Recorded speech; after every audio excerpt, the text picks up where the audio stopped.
Mid-air horror over France. Air France jet plunges nearly 30,000 feet after engine failure.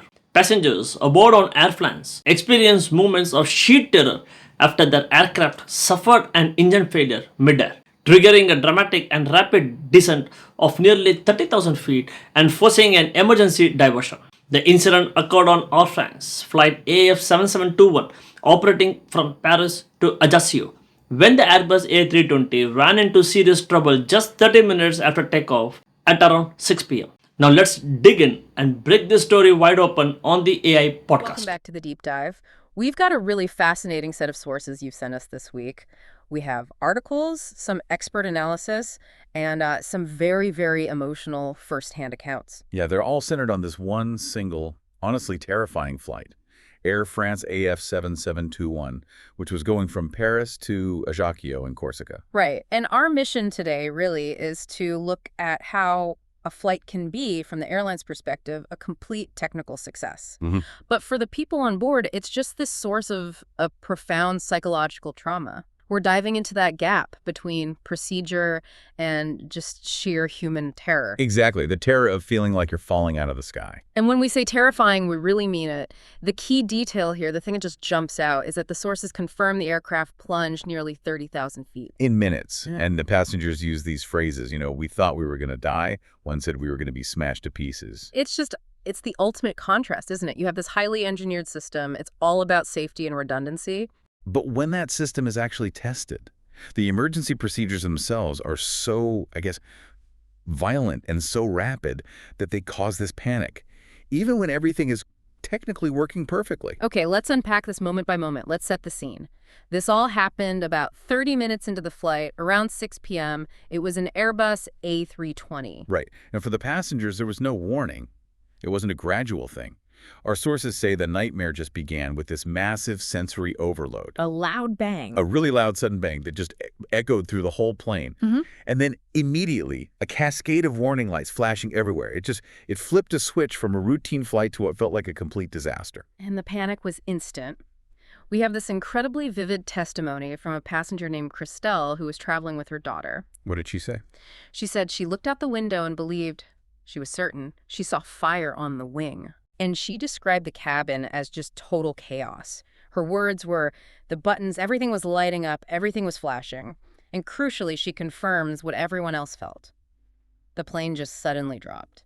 And that combination, the bang, the lights, what looks like fire, that's going to trigger your most basic survival instincts. Absolutely. Christelle said, there was a man who grabbed his children because they thought we were going to crash. Yeah. In that moment, what the crew is doing, it's irrelevant. Your body is telling you it's over. Yeah, your physical environment is screaming catastrophe. And another passenger, Joelle, she had this profound conviction that this was the end. The terror was so real, she actually grabbed her phone. She tried to make one last call to her daughter. That is it's heartbreaking to think you're in that moment. She said she thought they were going to be smashed to pieces. Can you imagine grabbing your phone and say, I'm going to die, I'm going to die? It just shows the depth of that emotional crisis, even if the crew, knew they had it under control. The passengers were absolutely certain of their own impending doom. Which brings us to the data. Because that feeling they had, that sudden plunge, it wasn't just panic-induced exaggeration. We can actually verify it. Like using flight tracking data. This comes from Flight Radar 24. Exactly. And the numbers, they're just staggering. They confirm the feeling. The plane was cruising at about, 34,000 feet? Around there, yes. And in just 10 minutes, it descended to around 5,000 feet. That's a drop of almost 30,000 feet. That fast. That is what creates the physical sensation of falling out of the sky. That's it. That context is so important. You understand why the panic was so justified. The captain did later confirm to them that the left engine had stopped working.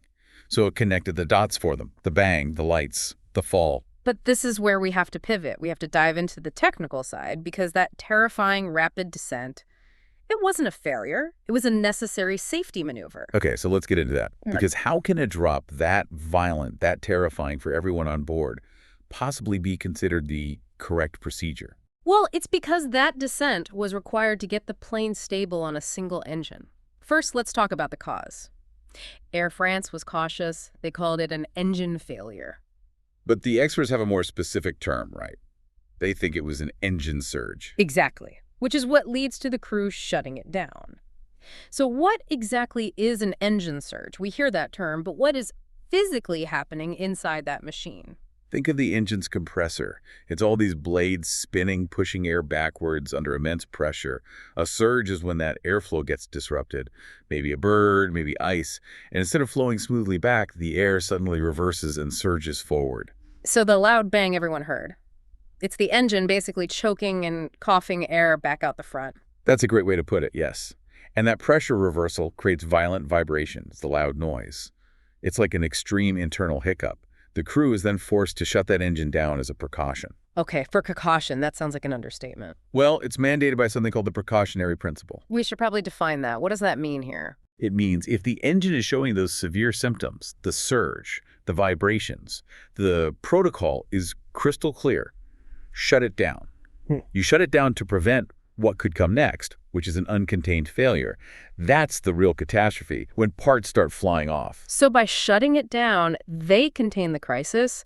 They turned a potential disaster into a manageable, if absolutely terrifying, emergency. Exactly. And the immediate result of shutting down one engine is that huge rapid descent. Why? Why do you have to drop so far so fast? A few reasons. First, you need to get the aircraft out of the busy high-altitude airways. Think of it like pulling over to the side of the highway. Second, a big jet is just much more efficient and controllable on one engine and lower altitudes where the air is denser. Okay, so that makes sense. And the rules say in an emergency, you descend below 10,000 feet or to a minimum safe altitude. Yeah.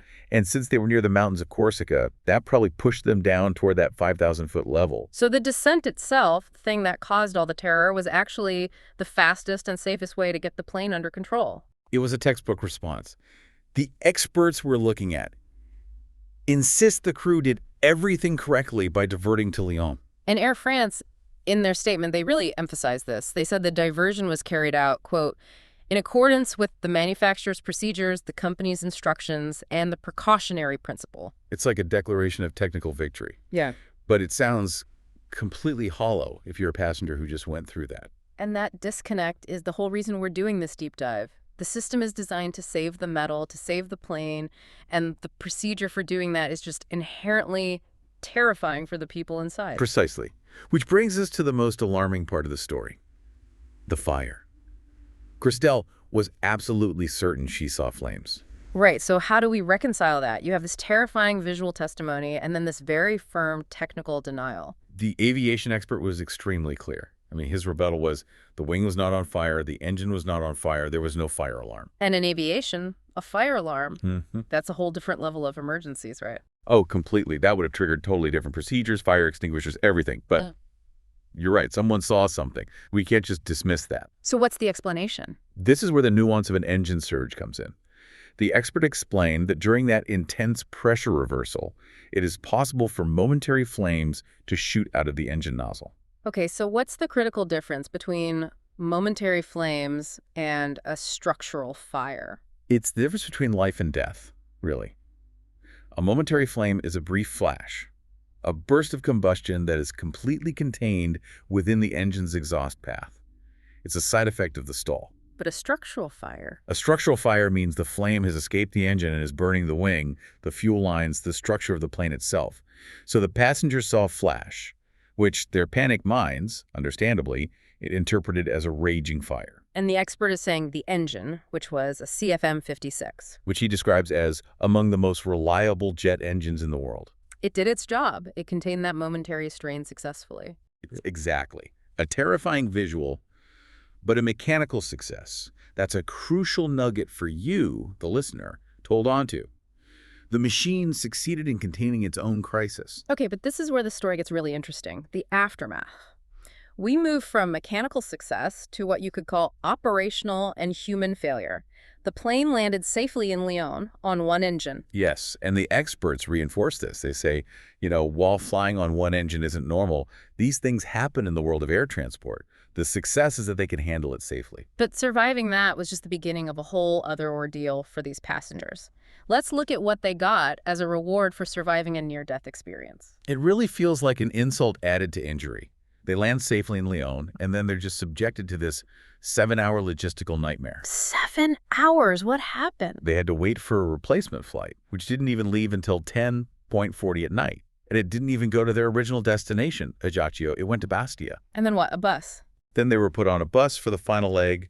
They finally arrived at their destination at around 3 in the morning. So you survive a 30,000-foot plunge, and your reward is hours of waiting and a middle-of-the-night bus ride? That just compounds the psychological damage. Hugely. The sources are clear. The physical danger was over, but the psychological trauma was just beginning. That passenger, Joelle, she plans to file a formal complaint against Air France And not for lost luggage. This is specifically for psychological trauma. for the emotional distress, the cost of that fear. And she gave this just devastating example of the immediate human cost. What was it? She talked about her 8-year-old granddaughter. She said the little girl spent the entire night after the flight just terrified of me, trembling all over, crying and waking up from nightmares. That's the real cost, isn't it? The plane was saved, but the mental well-being of the passengers was just shattered. Yeah. So when we put it all together, this deep dive, it just perfectly illustrates this split, this dichotomy. On one side, you have technical compliance, an emergency handled by the book, a success. And on the other, you have the profound, lasting human experience of fear and the absolute certainty of death at 34,000 feet. The data says the crew were heroes. The testimony says the airline failed its customers. So the main takeaway for you, the listener, is really understanding that limitation. The technology, the engineering, it can contain the mechanical crisis, the engine surge. With incredible precision. But no amount of engineering can contain the emotional crisis that comes from the procedures needed to save the plane, especially a controlled but violent 30,000-foot plunge. It's an undisputed success story for aviation safety, and at the same time, a deep trauma narrative for every single person on board. Which leaves us with a final thought for you to mull over. Our sources show that the lasting impact here of this technically successful emergency is trauma. Trauma that leads to formal legal complaints. So the question is, how should the aviation industry even begin to reconcile the fact that following the safest possible procedures can still result in psychological harm so severe that it warrants legal action from the very passengers whose lives were just saved? The question that lands a lot heavier than any rapid descent. Thank you for joining us on this deep dive. We'll see you. Okay, one question for you. What were the primary technical causes and passenger experiences during the rapid descent? Don't forget to comment it. Thanks.